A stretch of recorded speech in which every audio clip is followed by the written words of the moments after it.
Okay, so let's solve another rational equation, but this time we want to focus on the fact that we have to check our answers against the excluded values. So first thing we're going to do, as always, get a common denominator, get the LCD. So factor denominators fully.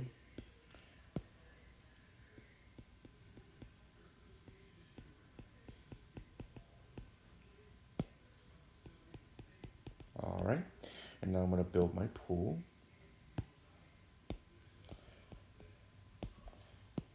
So I throw in my first denominator. I go to my second denominator. I've already got an x plus 5, but I need an x plus 3. I go to my third denominator. I need an x plus 3, which I already have. So there's my LCD. Now, I'm going to get my excluded values now. This is going to be the denominator of all my fractions, so that can't equal 0. So that means x plus 5 can't be 0, so x can't be negative 5.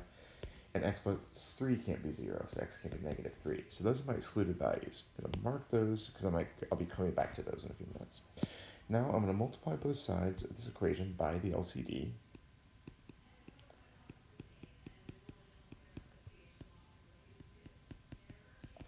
And this just takes a minute to write.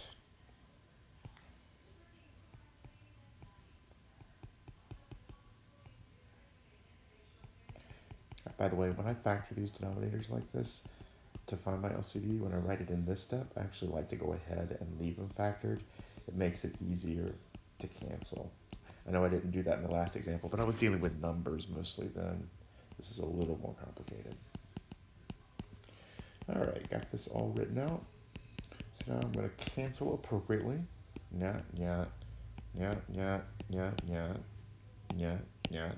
And multiply the result of what I've got. So that'd be 2x squared plus 6x. Now, right here, be super careful. I'm subtracting this fraction, and what I'm left with is this. So I want to make sure I subtract all that stuff. Now, you can put that as minus in parentheses, or you can just change the signs on everything. That is a super important step, and it's really easy to miss. And then on this side, I get 3x plus 15. All right, so I'm going to combine like terms. Got 2x squared and negative x squared.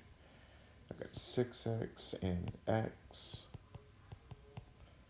plus 10 equals 3x plus 15. You see this is a quadratic, so I'm going to solve this like a quadratic. I'm going to get everything to the same side. Now, I could solve that with quadratic formula if I wanted to, but there's factors.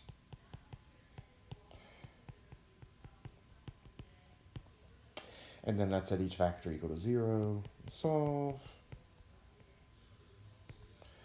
And I get 2 answers. But remember, the last step is to check your answers against your excluded values. And notice that negative 5 was one of my excluded values. That means this is extraneous. If I were to try to plug it back in, it would give me a 0 denominator. So I mark it out. I could write extraneous if I'd like, but I'm just going to mark it out that it's not a solution. So the only solution I have here that works is 1.